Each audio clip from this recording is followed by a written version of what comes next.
Class 6 हम लोग आज चैप्टर 4 करने जा रहे हैं। यहाँ से चैप्टर 4 आपका है आधारभूत जमातीय अवधारणाएं। ओके, तो इसके अंदर हम लोग क्या करेंगे, हम ज्योमेट्री के कुछ बेसिक सीखेंगे कि बेसिक ज्योमेट्री कैसे फॉर्म करते हैं। अब आप यहाँ पे कुछ सीखेंगे जिसे मैं आपको कुछ पॉइंट्स बताती हूँ। जैसे फर्स्ट इसमें हम लोग सबसे पहले बताएंगे कि बिंदु क्या होता है। ठीक है, बिंदु क्या होता है, बिंदु या फिर पॉइंट क्या होता है आपका। बिंदु या पॉइंट कोई भी एक फिक्स्ड, इसको हम लोग बिंदु बोल सकते हैं ना। इसको मैं कोई भी नेम दे सकती हूँ ए, है ना। तो इसको एक बिंदु बोलते हैं जिसकी कोई लेंथ ब्रेड्थ कुछ नहीं होती, इसकी एक फिक्स पोजीशन, एक पोजीशन होती है जिसको हम लोग या लोकेशन या स्थिति कह दीजिए, जिसको हम एक बिंदु का नाम दे देते हैं। ठीक है, नेक्स्ट इसके अंदर हम लोग पढ़ेंगे क्या, इसको बिंदु बोलते हैं। ठीक है, कोई भी आपने डॉट लगाया है अपनी नोटबुक पे, उसको हम बिंदु बोलेंगे। तो उसके बाद आ जाती है रेखा। ठीक है, रेखा क्या होती है, रेखा ये जो लाइन है, अगर मैं इसके दोनों तरफ एरो लगा दूं तो उसको हम बोलेंगे रेखा। रेखा ए बी, या कोई भी नाम दे सकते हैं आप, P Q and so on, जो भी आपका मन करे। रेखा की क्या होती है, रेखा की लाइन जो होती है ये एक्सटेंडेबल होती है, आप उसको दोनों तरफ से खींच के उसको बढ़ा सकते हैं। ठीक है, इसकी कोई भी लेंथ फिक्स नहीं होती, इसकी लंबाई फिक्स्ड नहीं होती है।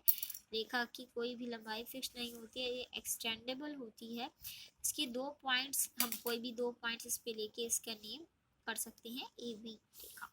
इसको लिखते वक्त, रेखा को लिखते वक्त रेखा ए बी, ऐसे दो ऊपर लाइन ऐसे लगी होगी, उसको हम बोलेंगे रेखा ए बी। से हमें पता चलेगा ये क्या है, रेखा है। ठीक है, नेक्स्ट आ गया रेखाखंड। रेखाखंड जो हो गया, देखो इसका जो नेम है उससे ही पता चल रहा है, इसको इंग्लिश में बोलेंगे लाइन सेगमेंट।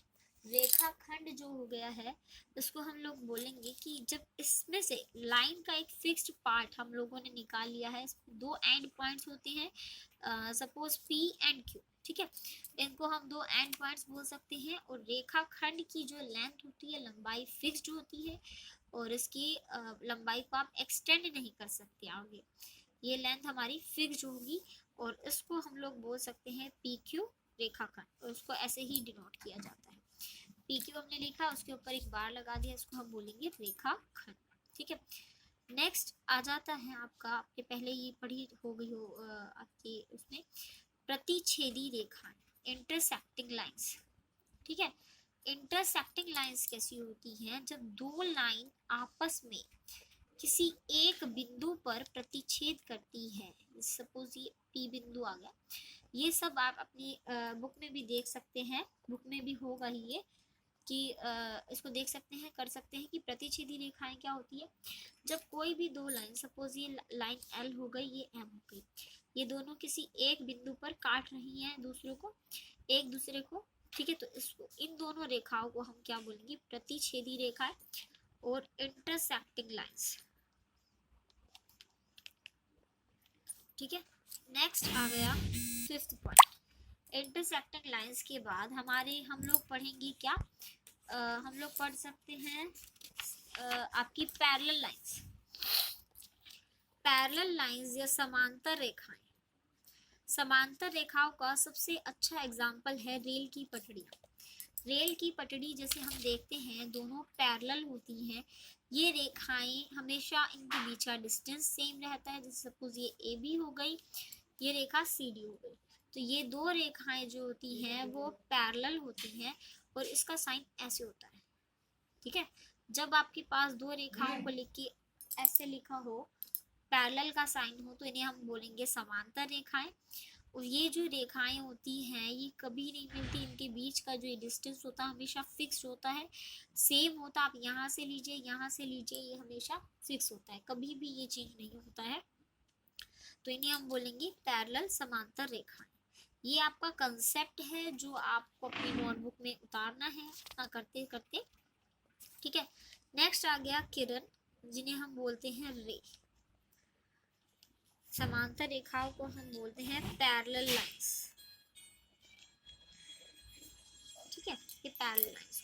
रे, रे होती है हमारी जिसमें हमारा एक पॉइंट फिक्स्ड होता है और दूसरा पॉइंट एक्सटेंडेबल होता है, इसको हम रे बोलते हैं। ये पॉइंट ए और बी, तो ए बी रे को आप लिखोगे ए बी और ये रे, ठीक है। एक पॉइंट फिक्स्ड और एक एक्सटेंडेबल, मतलब एक ही तरफ से उसको एक्सटेंड किया जा सकता है। जो हमारी रेखा थी, रेखा लाइन थी, उसको हम दोनों साइड से एक्सटेंड कर सकते थे, लेकिन रे को हम सिर्फ एक ही तरफ से एक्सटेंड कर सकते हैं, ठीक है। अभी हम लोग चलते हैं आपकी एक्सरसाइज 4.1 पर। देखिए एक्सरसाइज 4.1 में क्या दिया गया है, संलग्न आकृति का प्रयोग करके निम्न के नाम लिखिए। ये जो आपको आकृति दी गई है, आपको नाम लिखना है 5 बिंदु। बिंदु क्या बताए थे हम लोगों ने, डॉट्स, जिसका कोई लेंथ ब्रेथ नहीं होता, जैसे डी ई ओ बी, और यहाँ पे शायद एक बिंदु और है सी। तो हम 5 बिंदुओं के नाम लिख देंगे। 5 बिंदु हो गए। एक रेखा, तो रेखा हमारे पास आएगी डी बी। रेखा को लिखने का तरीका, जैसे आप 5 बिंदु लिखोगे ना, तो 5 बिंदु को तो आप ऐसे लिखेंगे, डी ई ओ, ठीक है, सी, यह जो भी आपका है वो लिखें। सेकंड में जब आप रेखा लिखेंगे, तो रेखा जब डी ई लिखोगे ना, तो यहाँ पे उसको ऐसे कर देना। नेक्स्ट है 4 किरणें। किरणों का हमने बताया था, एक फिक्स पॉइंट होता है और दूसरा एक्सटेंडेबल होता है, तो हम इसको लिख देंगे ओ डी, ओ बी, ओ सी, ओ ई, इस टाइप से हम लिखेंगे। ऐसे ही रेखाखंड, 5 रेखाखंड लिखेंगे। नेक्स्ट दिया गया संलग्न आकृति में दी हुई रेखा के सभी संभव प्रकारों के नाम लिखिए, ठीक है। क्या क्या प्रकार हो सकते हैं, आप इन 4 बिंदुओं में से किसी भी बिंदु का प्रयोग कर सकते हैं। सभी संभव प्रकारों के नाम है ना, जितने भी दे रखे हैं उतना। पहले मैं ए डी बता सकती हूँ, फिर A B, A C, B C और बी डी और सी डी, ऐसे हम रेखाओं के नाम बता सकते हैं। ऐसे ही इन आकृति में से देख के आपको इनके नाम बताने हैं।